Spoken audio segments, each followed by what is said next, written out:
Sa mga mahilig mag-DIY ng battery pack.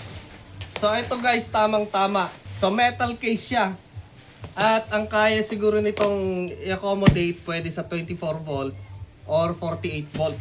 Yan.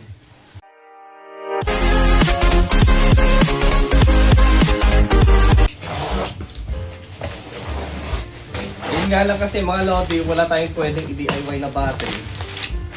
Kaya review lang yung pwede natin gawin. Kesa naman kasi walang casing yung DIY na battery, so maganda siya. Maganda to. Para hindi kakalat-kalat at hindi delikado yung battery na DIY nyo, dapat meron siyang ganito. Malaki to eh. Check natin.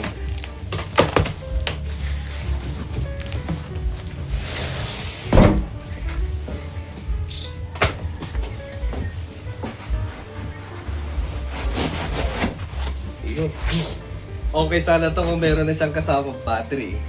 Diretso DIY na sana. Malaki siya. Ayun oh.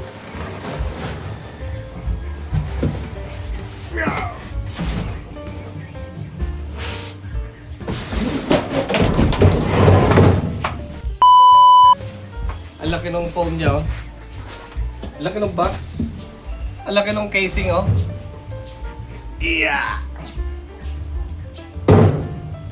So, para sa mga addict dyan at mahilig talagang mag-DIY ng battery pack, kahit sinasabi ko na mas maganda pa rin talaga yung mga pre-made, ito tamang-tama sa inyo. So, ito guys ay Yizhang 48 volts DIY box V19 GK200A Ampere. Yan, BMS 16S LiPo4 battery box for 280 ampere, 380 ampere, or 314 AH na battery.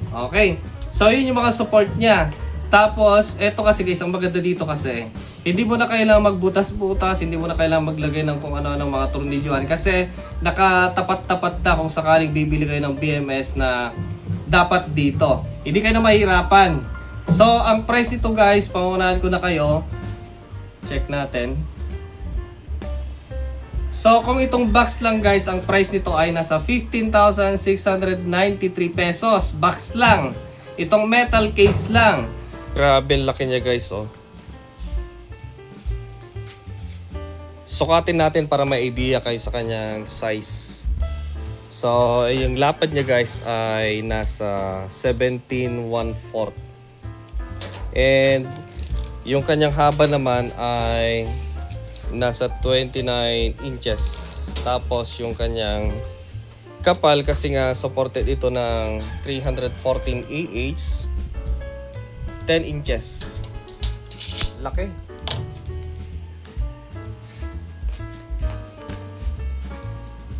Boom. So dito sa harapan niya guys ay merong lalagyan ng circuit breaker on and off.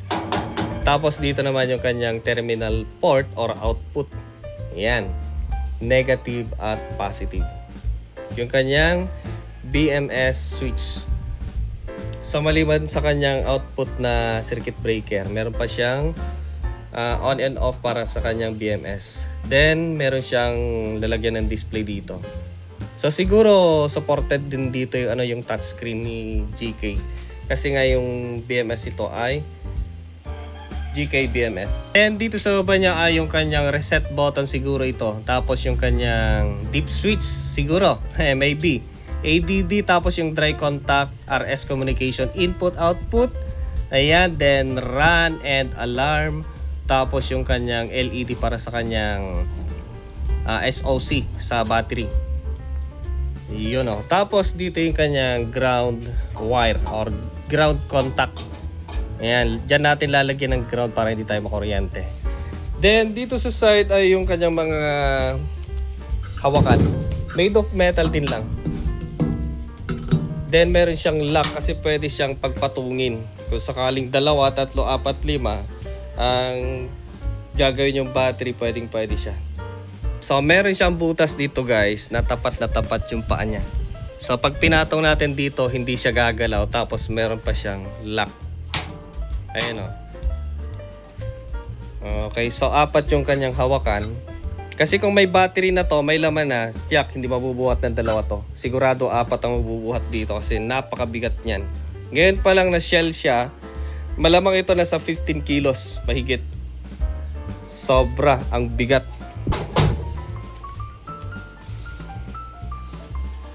Ayun. Inikutan lang natin. Meron din dito. Hindi lang kasi lapat to pero ano yan, saktong-sakto yan. Sa mga gusto mag-DIY ng battery pack, eto pwedeng-pwede. Siguraduhin nyo lang na lahat ng mga cells na gagamitin ninyo ay pare-parehas ang capacity, pare-parehas na bago, and quality. Buksan natin.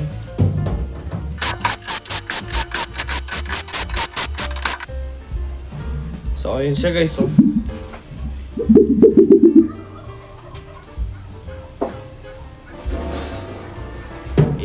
so meron pa siyang metal bracket dito para dito yung run off ng mga wire para sa kanyang mga cells.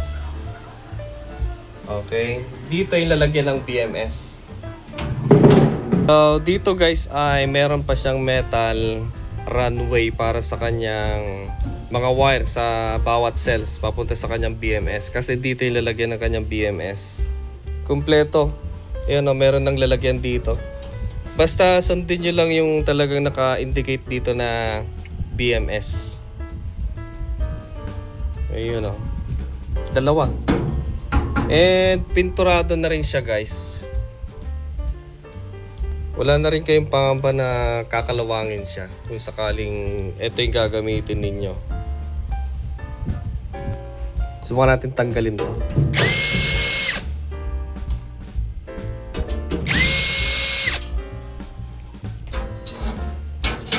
So ayan, tanggalan natin yung kanyang bracket. Saktong-sakto dito guys yung 314 AH na prismatic. Ayan. Yung divider niya talagang matibay din, oh. Diba? So sa tingin ko pwede rin dito siguro 24 volt kung 24 volt yung setup ninyo. Pag prismatic na 314, di mag-parallel na lang kayo. Ayan. So hanggang 48 volts or 51.2 volts ang pinaka-max na ano dito na DIY. Ayan, oh. Supported siya ng ano, kahit mabigat. Meron siya ano dito, stand off na metal. Hindi siya mayuyupi. And meron siyang tornilyo dun sa ilalim. Ayan, ano kaya yun? Malamang siguro merong ilalagay dyan kung sakali. Tornilyo para hindi siya lilipat. And meron siyang vent dito para yung hangin papasok dito sa side. Pwedeng lumabas sa kabila. Ventilated siya. Ayun, oh. Meron din dito. Pwede siguro tong ano, naka wall mount kung sakaling isang ganito lang yung bibilhin nyo. Pwede siyang naka wall mount tapos nakatornilyo sa pader. Nakatayo. So ito yung magiging ilalim niya.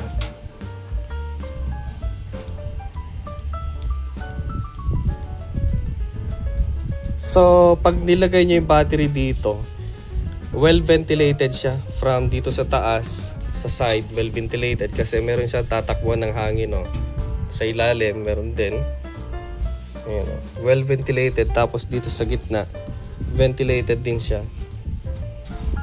Ayan. So kapag uminit yung battery, may breather siya.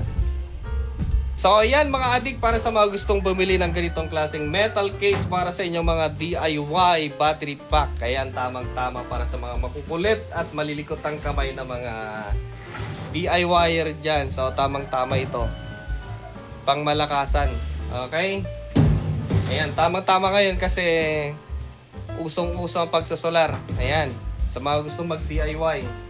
Okay, so mahanap nyo lang yan dito sa ating description or sa display. Pindutin nyo po yung nagpa-pop up na yan. So yan siya, i-redirect kayo sa mismong link nito or sa mismong shop nito. Okay, maganda siya. Ayan, para hindi naman kakalat-kalat yung battery ninyo or kaya dut-dutin ng iba, hindi madidisgrasya. So dito, talagang naka-compact siya and safety yung makasama nyo sa bahay at safety rin yung inyong battery. Alright, maganda pa. O, di ba? Isang price po niya nasa 15,000. Ang mahal nga lang pero kahit paano, maganda naman siya. Kaysa naman gagawa kayo ng kahoy. O, di ba? May nakikita kasi ako mga DIY battery pack.